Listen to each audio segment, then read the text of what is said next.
Namaskaram everyone. In today's narration, we will listen to what happened a long time after the incident in the Brahmasatra. Brahma had crowned Daksha as the foremost among the Prajapatis, and as a result of this, Daksha had become more swollen with pride and arrogance than he had been before. To show his contempt for Mahadeva, he began to perform a yajna by the name Brihaspati Seva. All the Brahma Rishis, Deva Rishis, Pitris, Devas attended the yajna. Sati, the wife of Mahadeva, heard about the yajna which was being performed by her father. She saw an endless stream of men and women dressed beautifully going towards the spot where the yajna was being performed. She went to her lord and said, "Your father-in-law, my father, has begun to perform a great yajna. We should also go there. All the devas and rishis are there with their wives. People are still going in the direction of the Yagashala, and so it is evident that it is not over. I want to go there, my lord.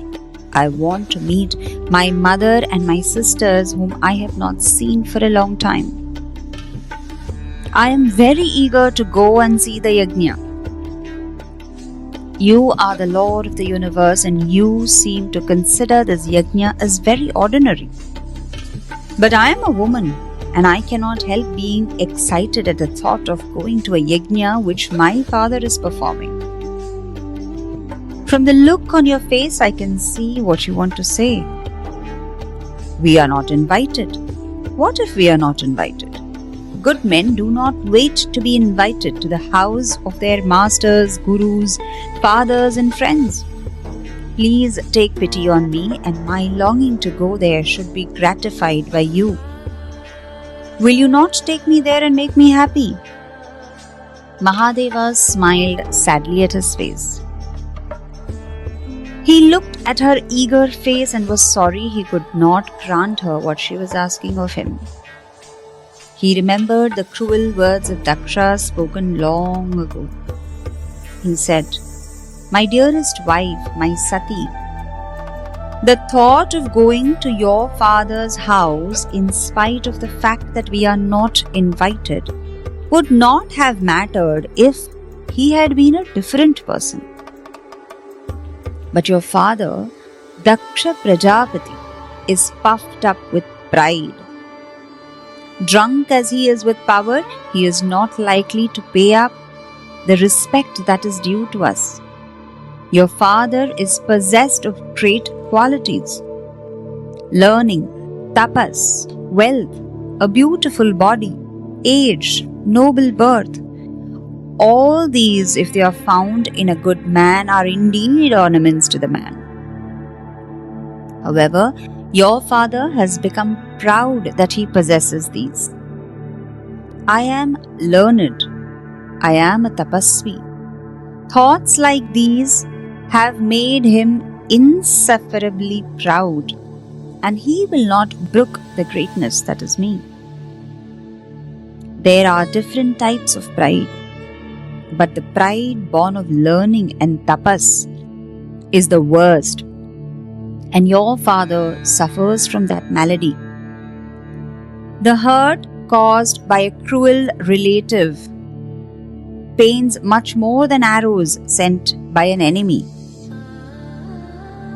The enemy's arrows make you faint, and you are not conscious for long of the pain caused by them. Do you not know it? Your father loves you. In fact, he loves you most among his children. But then he does not like me. He thinks that I insulted him and he hates me. And so he will not treat you with the affection that you expect of him. Perhaps you do not remember the reason for his anger. There was once a Yagashala which he entered. Everyone stood up and greeted him. I did not stand up and do likewise. Do you know why? When a person gets up and makes namaskara to another, the greetings are known as Pratyut Gamanam and Abhivadanam. These have some meaning. The wise have said, the inherent Purusha in the one greets the Purusha in the other. The respect is not paid to the man, to the body which holds the Purusha, but to the Purusha himself who lodges in everyone. But this father of yours claimed that respect should be paid to him. I could not do it. When a good man meets one who is full of ego, so much so that his Atman is not seen by him because of his clouded intellect, then respect will not be paid to him by the good. Long ago, your father spoke disparagingly of me.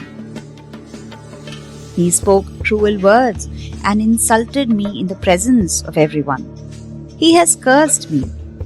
I am denied my share of the harvest in the yagyas performed to the devatas.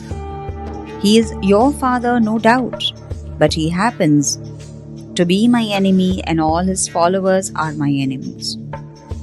I do not wish him and his followers to set their eyes on you. You happen to be my wife. Silently, Sati was listening to his words. He looked at her and he sensed her rebellion. He could see all the thoughts that were passing in her mind. But he had to be firm.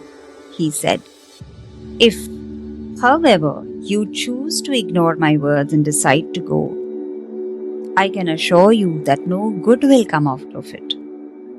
To the proud and sensitive mind, an insult from one's own people will mean only one thing: death. I am warning you. You will not be welcomed by anyone there since you are no longer Daksha's daughter but Mahadeva's spouse. Sati was very unhappy. Her husband had asked her not to go. He had said that she should not go, that it would end in disaster if she went against his wishes. But her heart was in the Yajnashala where her dear ones were present. She would walk in and out of her little home trying to decide on the course of action. And Mahadeva was watching her all the while without speaking a word. Prevented as she was by her husband from going to her people, her eyes filled with tears. And at the same time, woman-like, she looked angrily at her husband since he would not accede to her wish. She asked for so little, and he would not grant her even that. Finally, her womanliness won. Leaving her husband, whose half she was, with long sighs escaping her, she made up her mind to go to the Yajnashala. She walked swift and straight as an arrow without looking back. The servants of Mahadeva followed her. They placed her on a glorious bull and they went towards the Yajnashala. And Mahadeva was sitting all alone. His mind filled with sadness, yet in absolute stillness. Hari Om.